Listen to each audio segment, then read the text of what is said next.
everybody. My name is Brad Muniz. I'm a partner at Sobel & Company. I would like to welcome you to Sobel Insights. Sobel Insights is a weekly series where we provide some brief information on various topics. Our goal is to keep these sessions to 15 minutes. At this time, we do not offer CPE. If you have any ideas for topics or speakers, please feel free to reach out to me, and we'll look at getting the information out. Today's topic is very interesting. I've been wanting to have this topic for a while. And the only recommendation I'll give to you is after you go through this session, the only decision that you should make is to reach out to our speaker to help you through this process. The topic today is like-kind exchange. I always refer to it as 1031, and our speaker is Mariana Mogadam. She's a partner at Sobel & Company in the tax department. So Mariana, what is a like-kind exchange? Yeah. So a 1031 exchange, which is also known as a like-kind exchange, it's a swap of properties that are held for business or investment purposes. Although most swaps are taxable as sales, if the requirements of a 1031 are met, the capital gain tax liability can be deferred. We are not getting away with the capital gain tax, it's just being deferred. If used correctly, there is no limit on how many times you can swap and do a 1031 exchange. You can just keep on going and doing the 1031 exchange. And the capital gain tax will be due ultimately when the taxpayer sells the property at the end and does not replace it with another one and stops the 1031 exchange. There are 4 types of 1031 exchanges. The most popular one is a delayed exchange, and that's when you sell your property first and you buy another property within the required amount of time. Another one is a simultaneous exchange, that on the same day you sell something and you buy a replacement property at the same time. If you're having a hard time selling your property first, there is a reverse exchange, that you first buy the property that you are interested in, and then you sell the property that you want to relinquish. There's a 4th way that we hardly see that, it's very uncommon, and that is a construction or improvement exchange. And that's when a seller sells a property and wants to construct on a land. So they have within a 180-day requirement, they have to finish the construction. So like-kind exchanges are very popular among the real estate professionals and people who invest in real estate or are in rental business. But one of the Biden administration proposal is to restrict the like-kind exchange and limit the amount of the annual deferral of the gain through this like-kind exchange to $500,000 per individual and $1 million for married filing jointly. That's interesting. So the one thing I want to get on the surface is that I sell my personal residence. That $500,000 exclusion, married filing jointly, is not a like-kind exchange scenario. It's not. It's not. So we're going to get into this, but there are certain properties that you can do 1031 and you cannot. We are going to go further on that. But this proposal is supposed to be effective for exchanges that are completed in the tax year beginning after 2021. That is how it's written, that completed in tax years 2021. So the Biden, but it's still unclear if it's going to go through, right, if it's going to be the ones that start in 2022, or is it like if you sell something in 2021 and your 180 days ends up being in 2022, does that qualify or not? But in my opinion, there's going to be a lot of lobbying. They have tried to stop this like-kind exchange in the past also, but they have not been successful. It's going to be very bad for some of our real estate clients, but we'll see what happens and we'll keep you posted. So you mentioned real estate a bunch of times. What type of property can be used in a like-kind exchange? So before 2018, when the Tax Cuts and Jobs Act went into effect, you could swap any like-kind properties. You could sell a plane and buy another plane. You could sell a cow and buy another cow. But effective after January 1st, 2018, you can only exchange real property, meaning real estate. But that doesn't mean the new property must be like-kind real estate, but you can sell a commercial property and buy a residential property. You can sell a piece of land and buy a commercial property. As long as it's real property or a 1250 property, you can make the exchange. And as I said, both real properties that you are selling and the one that you are buying, they must be held for investment or be used in a trade or business. And So, as the word is, it's like kind. So you can't sell a car for real estate. That's not like kind. And I've gotten those calls. I got a piece of machinery I want to sell, and then I'm going to buy a farm. Is that worth it? It's like, no, it's like kind.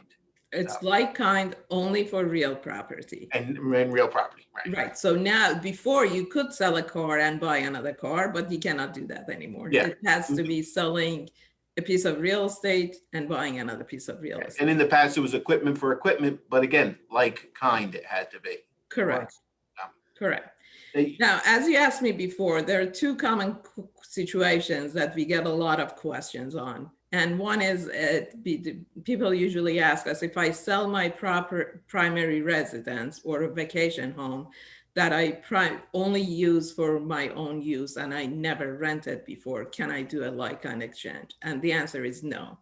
The properties have to be used as an investment or held in a trade or business.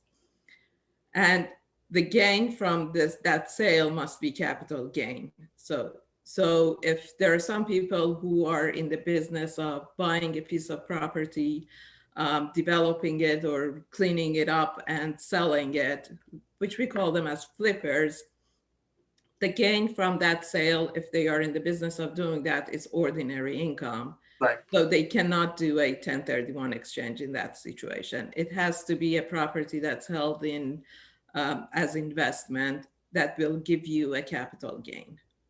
Okay. So you've mentioned a couple of times about 180 days. Is that just the safe harbor, the 180 days? Yeah, so there are certain timelines that must be followed for a 1031 exchange to be effective. And if any of these are broken, the 1031 does not work. The first step is that the seller has to enter into an agreement with an exchange accommodator, which is also known as a qualified intermediary, before they sell the property. And the agreement must be in writing, and they must provide in that agreement that what they are selling is going to be going through a like-kind exchange, and it's not a straightforward sale. Then when they sell the property, they have 45 days from that day to identify what property they are going to buy and replace it with. I forgot to mention that once they sell the property, the seller cannot touch any of the money. The entire amount of the proceeds should go and stay with the qualified intermediary. If they receive any cash or any benefit from the exchange funds, that portion of the cash that they receive will be subject to tax, but the portion that is they do not receive the cash, they can defer that. Yeah, there's one here. So there's one, you said a bunch of things in there. There's one thing I want to show real quick. If anybody's thinking about doing a like-kind exchange, or it's just fleeting in their head somewhere, this is what I say to you. Okay? Because, Miranda, I see so many people go, oh, I sold the building, I got the money, so now I'm going to try and do a like-kind exchange. So if you think you have that in your head somewhere, stop what you're doing. When I hear that. And talk to somebody who knows what they're doing, because all too often I hear of people wanting to do like-kind exchange after they've done something.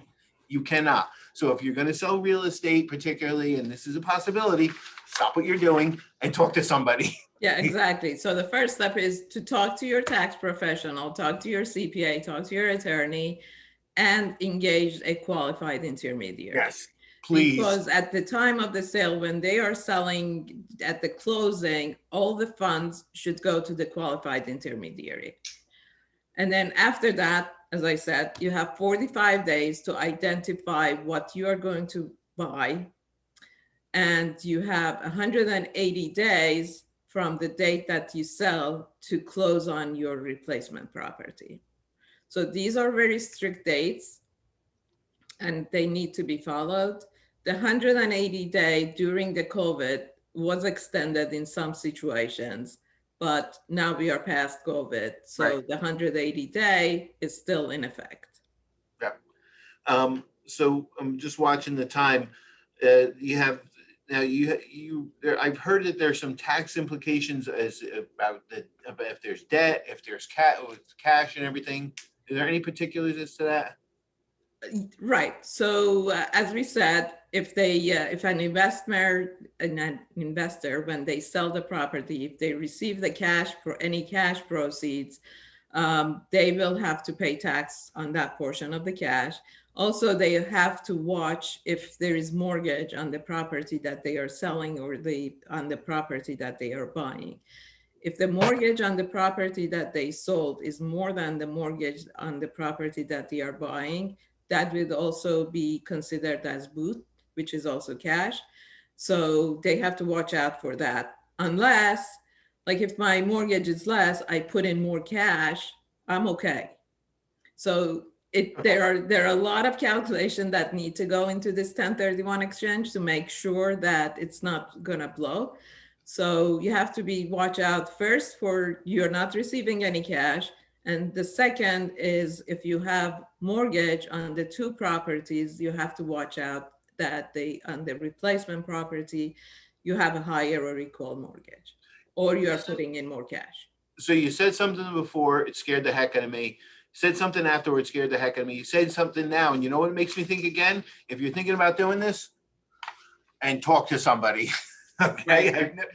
Please slow down, because how many times, Mariana, I've gotten the calls and I've talked to you about it. You get the calls and people just ask it like a fleeting thought. Oh yeah, I'm going to do a 1031, or yeah, and then there's a mortgage, but it's going to be less. It's like, whoa, wait, can you say that a little clearer? Because you're just rambling stuff off, and this is not something that you want to rush through and get a 5-second answer. Stop. Have the lengthy discussion that needs to be had. As I said, the only decision you should be making today after this presentation is how to contact Mariana, okay?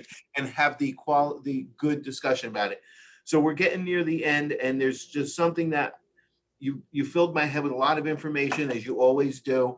And I think that I have everything settled, and I know what a 1031 is. And then all of a sudden I hear about a qualified opportunity zone, and I say, oh, that's the same thing. There are similar, but they have a lot of differences. Right.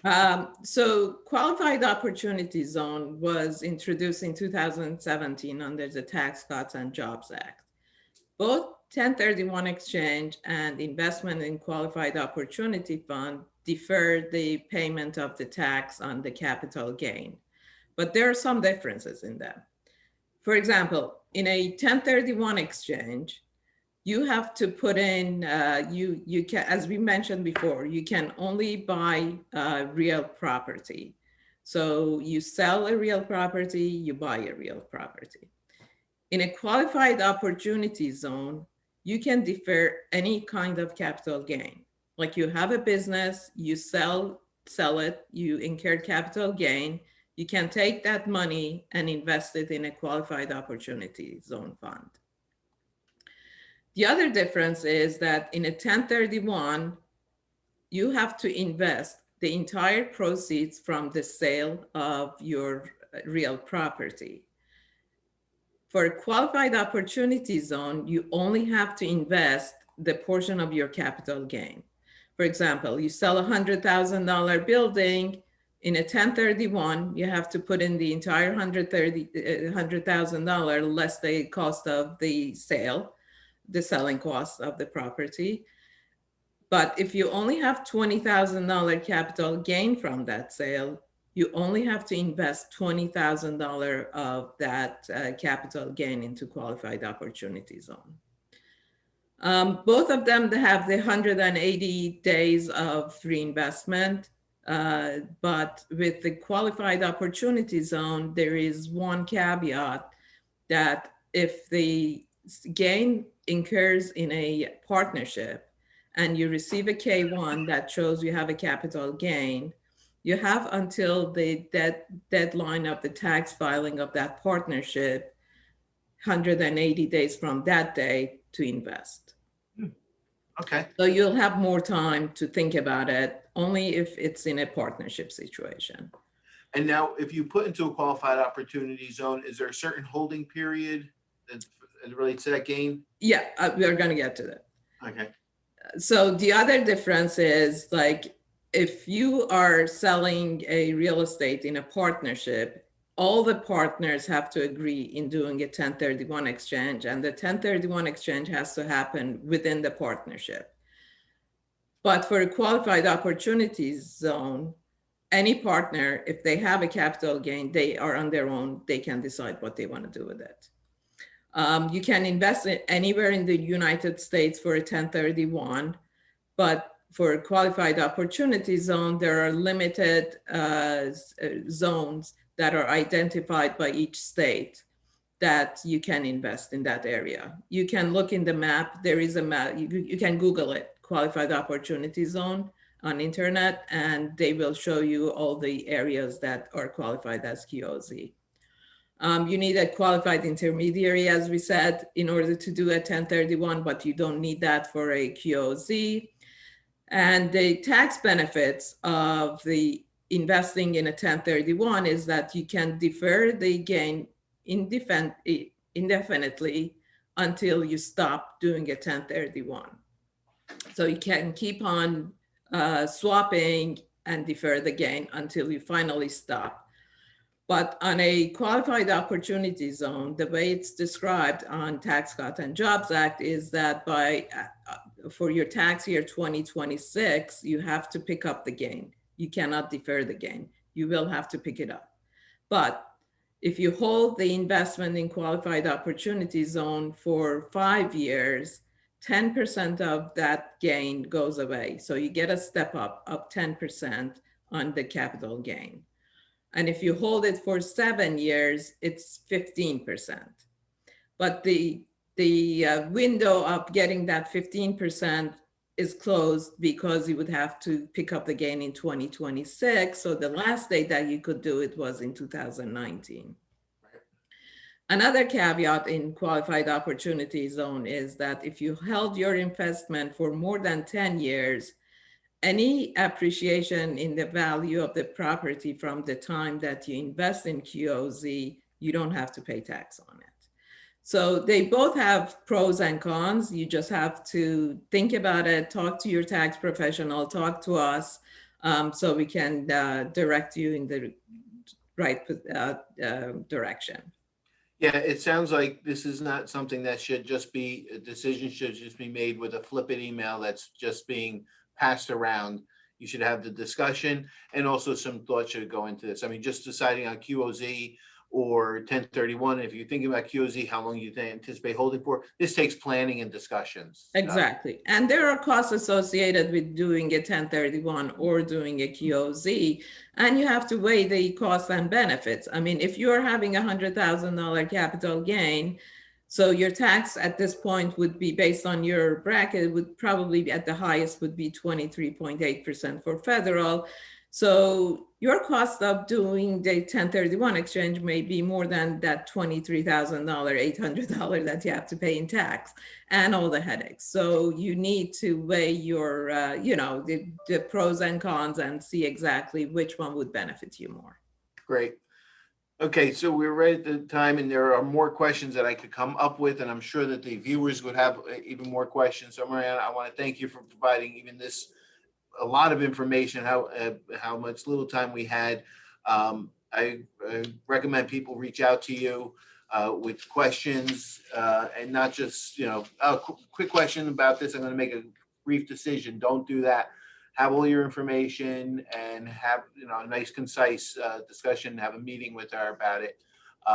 And I want to thank you for the presentation. I want to thank everybody for attending, and I look forward to seeing you at future sessions. Thank you. Have a good day.